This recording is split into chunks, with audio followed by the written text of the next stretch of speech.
আসসালামু আলাইকুম রহমতুল্লাহি বারাকাতু। তো প্রত্যেক দিনের মতো সকালে উঠে আমাদের পাখিদের পানি দিয়ে দিলাম, কিন্তু আমরা মাঝে মাঝে ওষুধ দিই, একটানা 3 দিন করে ওষুধ খাওয়াই। আজকে ইসেল এবং লাইসোবিট দিয়ে দিলাম। আমাদের অনেকগুলো কবুতর এবং কয়েকটা ঘুঘুও মারা গেছে। এখন একটা ঘুঘুও নাইকে আমাদের খামারে। অবশেষে বুঝতে পারলাম যে এই ঘুঘুগুলা মারা গেছে কেন, কারণ ওদের রানী খেত হয়েছিল।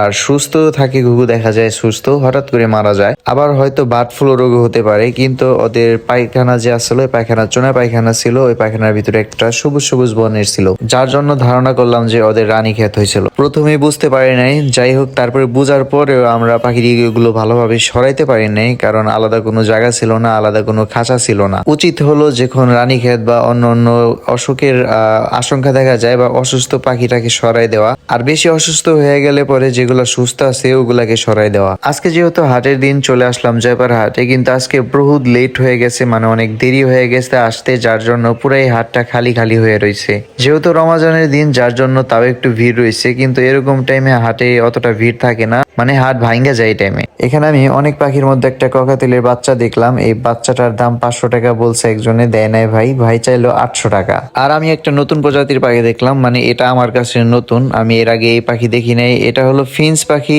ভাইরা বলতেছে অন্য দেশের ফিন্স পাখি, কিন্তু এটা আসলে কোন দেশের ফিন্স পাখি অবশ্যই আপনারা কমেন্টে জানাবেন। এর আগে কখনোই আমি এই পাখি দেখিনি আসলে। তো এই পাখির দাম চাইতেছে আসলে 600 টাকা জোড়া। আমি কিনলাম না, কারণ আমার কাছে মনে হইলো পাখিগুলা একটু অসুস্থ অসুস্থ, আর মনে হলো যে এই পাখিগুলা রং দিয়ে আনছে, যার জন্য এই পাখিগুলা আর আমি নিলাম না। আমি নিতে চাইছিলাম, এমনি দেখতে সুন্দর আছে, কিন্তু পাখিগুলাকে দেখলে মনে হয় যে এগুলা কালার করছে। আসলে আমি আসলে হাটে যেটা দেখি ওটার দাম আপনাদের জানানোর চেষ্টা করি মোটামুটি। তো এই যে তিতি মুরগি দেখলেন, মানে এগুলাকে চীনা মুরগি বলে, এই মুরগিগুলার দাম 1000 টাকা পিস চাইতেছে। অবশ্য 700-800 করে হয়তো দিয়ে দিব। তো অবশেষে আমি একজোড়া আমাদের যে বাগজিগার পাখি আছে, ওই বাগজিগার পাখি নিয়ে গেলাম।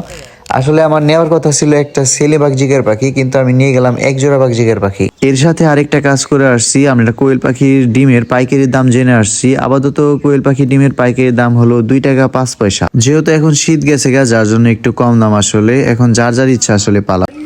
এই খাঁচাটা আমরা রং করুম, যার জন্য এই খাঁচা থেকে সব পাখি বের করব।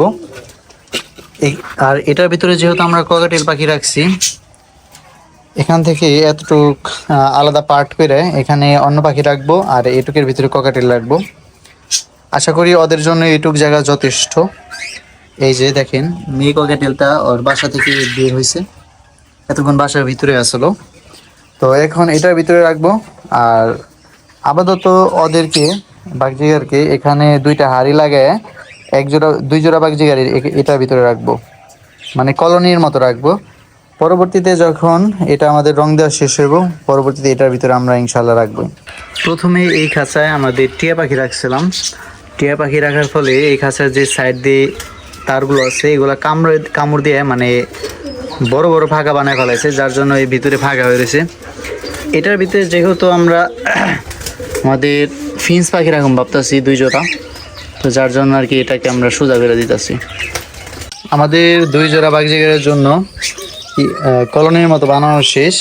তো এটার ভিতরে আমরা 2টা হাড়ি বসাই দিছি, দেখি এটার ভিতরে কিরকম কাজ হয়। যাই হোক, আমরা সরাইতাম না, মূলত সরানোর কারণ হলো এটা যেহেতু রং দিম, খাঁচার এই দিক দিয়ে অনেক জং ধরে গেছে। তো মোটামুটি নিচের সাইড দিয়ে রং দিলেও দিতে হইব, তাহলে এটা মানে অল্প দিনে নষ্ট হয়ে যাব।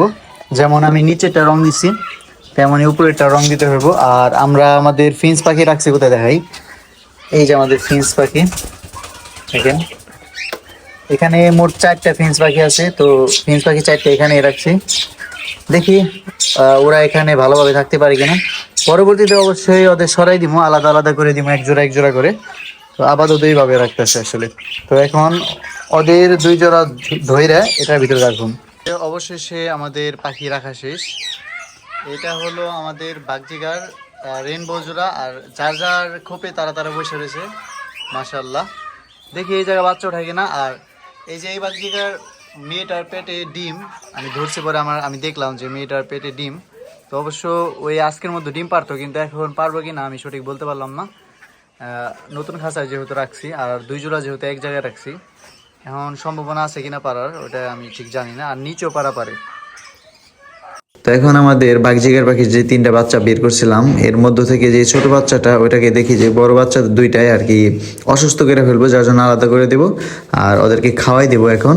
তো ভিডিওটা আজকের মতো এই পর্যন্তই, ইনশাআল্লাহ পরবর্তী ভিডিওতে দেখা হবে সবার সাথে। আসসালামু আলাইকুম রহমতুল্লাহি ওয়া বারাকাতুহু।